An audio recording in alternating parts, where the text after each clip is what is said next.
ঈদের দিন আমি কি খেয়েছিলাম সেই নিয়েই থাকছে আজকের ভিডিও। আসসালামু আলাইকুম everyone, welcome to my new blog video. এবং আপনাদের ঈদ মোবারক। আশা করি সকলেই ভালো আছেন এবং আপনাদের ঈদ অনেক ভালো কেটেছে। তো প্রথমেই সকালবেলা আর কি কোরবানির প্রথম মাংসটা আনার পরে এখানে আমার আম্মু মাংস রান্না করেছিল। আর এখানে আমি একটু কষা কষা মাংস নিয়েছিলাম খাওয়ার জন্য।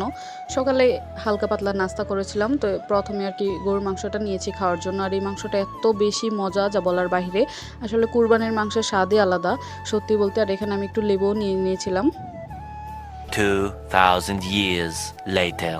তো তারপর দুপুরে সবাই একসাথে বসেছিলাম খাওয়ার জন্য। আর দুপুরে কী খেয়েছি তাই আপনাদের সাথে শেয়ার করব। তো দুপুরে প্রথমে আর কি প্লেটের মধ্যে সালাদ নিয়েছি। এখানে শসা আর লেবু নিয়েছিলাম বেশি বেশি করে, কারণ আমি এখন ভুনা খিচুড়ি আর গরুর মাংস খাবো।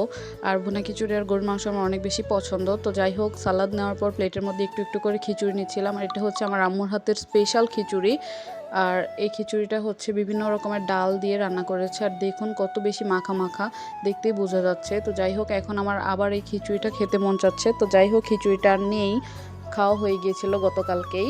আবার রান্না করে দিবে বলেছে আম্মু। তো তারপর এখানে গরুর মাংস নিয়েছি। আর গরুর মাংসগুলো একদম অনেক বেশি মজা। আর কুরবানির গরুর মাংস তো অনেক বেশি মজা হয়, আপনারা সকলেই জানেন। আর প্রথম মাংসটার টেস্টই আলাদা।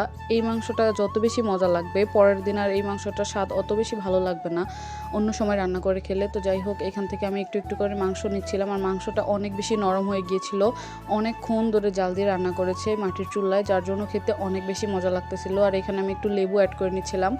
ভুনা খিচুড়ি দিয়ে গরুর মাংস দিয়ে খেতে অনেক বেশি ভালো লাগে, যার জন্য আমাদের বাসায় প্রত্যেক কুরবানির ঈদে এরকম করে ভুনা খিচুড়ি রান্না করা হয়, তা আবার গরুর মাংস সাথে খাওয়ার জন্য। এখানে আমি গরুর মাংসের ঝোলও নিয়েছি অনেকগুলো। তো তারপরে এখানে একটু মরিচ অ্যাড করতেছিলাম। খিচুড়িতে যে মরিচটা দিয়েছি সেটা দিয়েই। আমি ভাই অনেক বেশি ঝাল খেতে পারি, যার জন্য আমার কাছে এরকম মরিচ দিলেও কোনো সমস্যা নেই, সব কিছু একদম আমি মেল্ট করে খেয়ে ফেলি।